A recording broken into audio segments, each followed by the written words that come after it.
Taiwanese national team. Minamaliit daw ang Gilas Pilipinas at sinabing mas mahirap pa daw kalaban ang South Korea kesa sa Gilas. Lumalakas na ba ang Taiwan o sadya lang silang mayabang dahil tinalo nila tayo ng 2 beses? Tara pag-usapan natin.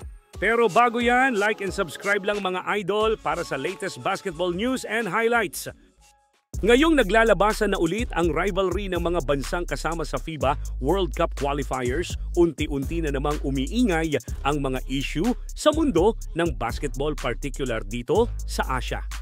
Nakakabigla nga lang dahil hindi lang pala ang Pilipinas ang nakaabang sa sitwasyon ng ating naturalized player na si JB, dahil pati ang ilan sa mga bansa sa Asia ay nakatutok sa magiging development ng Gilas sa qualifiers. At isa na dito ang bansang Taiwan na bagamat 2 beses lang naman nila tayo tinalo, pero kung makapagkomento sa ating national team ay parang relevant sila sa mga Pinoy fans at sa ating national team. Sa mga kumakalat kasi na reports online, tila nagbubunyi pa sila sa pagkawala ni JB sa rotation ng Gilas dahil para sa kanila nangangahulugan lamang to na walang magbubuhat sa Gilas sa qualifiers.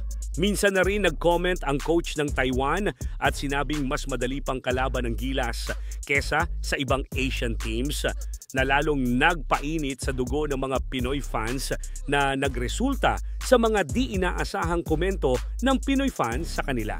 Well, nagresulta naman yan sa 2 sunod na panalo ng Taiwan sa Gilas, kaya malakas ang loob nila ngayon na magkomento na mas malakas na sila ngayon kesa sa Gilas. Pero kung titingnang mabuti ay mayabang, kung mayabang talaga ang pahayag ng mga Taiwanese fans sa Gilas Pilipinas. Animoy ang 2 pagkatalo ng Gilas sa kanila ay siya nang nagiging basihan nila na mahina o nagiging depleted na ang ating national team. Para kasi sa ibang Pinoy fans, hindi naman talaga sila concern ng Gilas sa international tournament dahil mas priority ng Gilas ang bansang malalakas tulad ng New Zealand, China at Australia.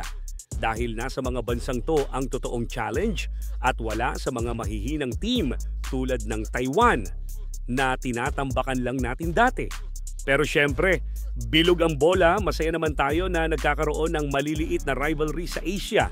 Dahil ibig sabihin lang nito na tumataas na ang level ng kompetisyon sa mga bansang kasama sa FIBA Asia.